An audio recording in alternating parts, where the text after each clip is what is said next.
Hej, jeg hedder Jesper. I dag vil jeg lave en anmeldelse af Joytech EVIC fra esu.dk. 2 sekunder. Sådan.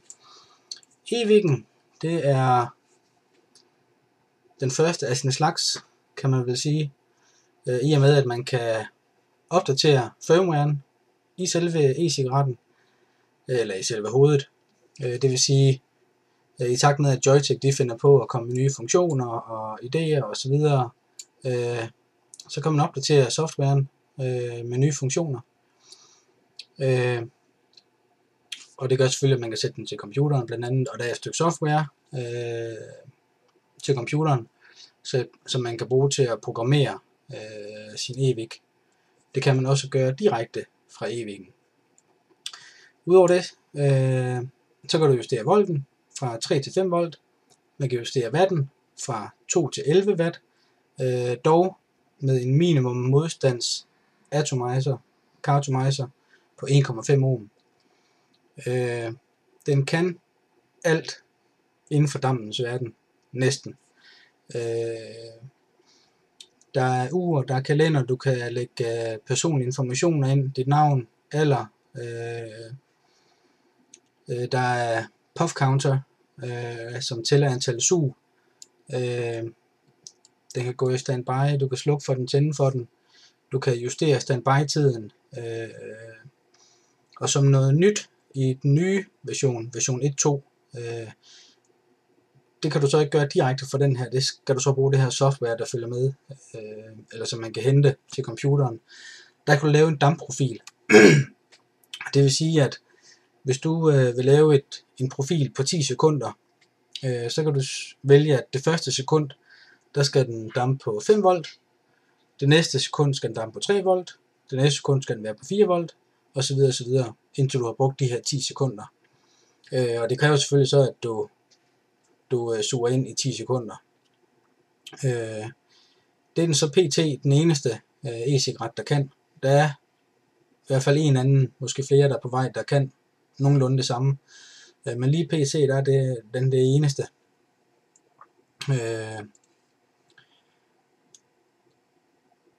Den kan selvfølgelig måle modstanden på majseren. Ja, alt kan det stort set.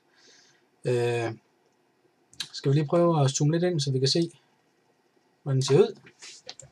Prøv lige at skrue min majser af. Hvis vi starter med toppen herinde, så kan vi se, der er 510 gevind, og der er EU-gevind. Og det vil sige, at den kan både tage de her Joytech majser, og den kan tage Kanker T3, C4 osv.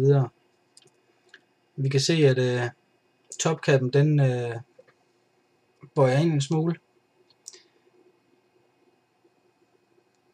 Vi kan se, der er lågen til micro USB.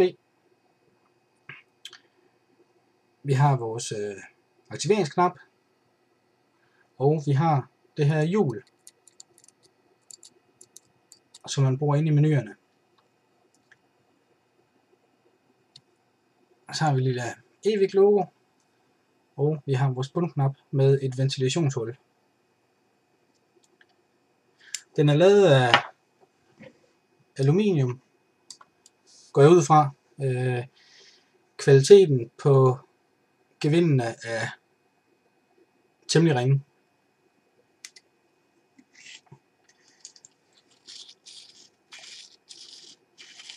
Jeg ved ikke, om I kan høre det der. Og selve røret her, det er heller ikke det mest lækre, men altså, det er heller ikke derfor, man køber en EVIC. Det er simpelthen for at få selve det her kontrolhoved, som jo er der, hvor al elektronikken den sidder, og er det, der gør den interessant. Sådan ser den ud. Og sølvpladen her, det er toppen på batteriet.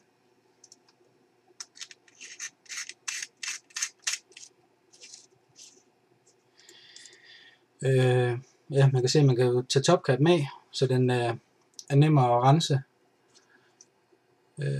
Den her kontrolring, den kan godt være en lille smule træls. Og så det her, når man kommer ind i menuerne og skal til at bruge den her ring,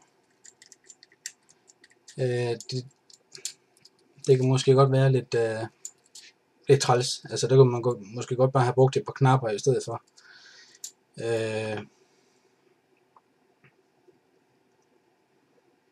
Så hvis der man vælger at gå efter sådan en her, så vil jeg anbefale, der er flere fabrikanter, der begynder at lave de her rør og topcaps og alt muligt i stål og alt muligt, og det er rigtig fint. Så hvis der man vælger at gå efter sådan en, så vil jeg anbefale, at man, i hvert fald hvis man vil have den skal være så lækker som muligt, at man får købt nogle andre rør til den eller noget. Det virker fint, som det er her. Glimrende, absolut ingen problemer, men kvaliteten, det er bare ikke så lækkert. Tager lige su.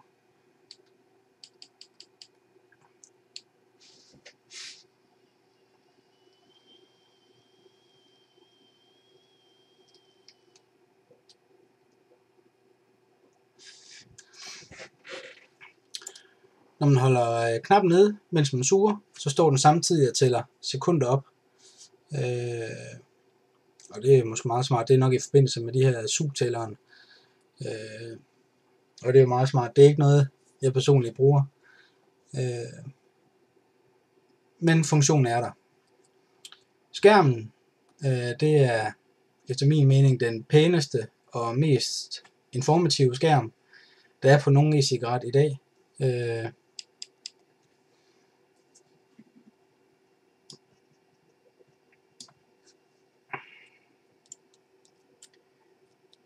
Du kan justere watten herude fra skærmen. Du kan selvfølgelig også vælge at justere volten.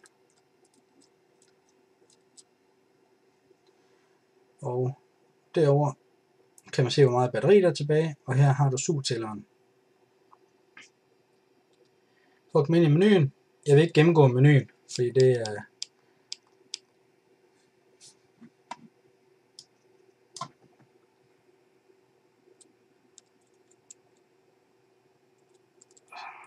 se, masser af menupunkter. Det er lækkert for en gadget freak. Men rigtig, rigtig lækker skærm. Sådan. Så lidt om e-Viggen. PT den mest teknologisk udviklede e-cigaret i dag, og det er fedt. Men kvaliteten, den kunne godt være lidt bedre. Slut af med et hiv.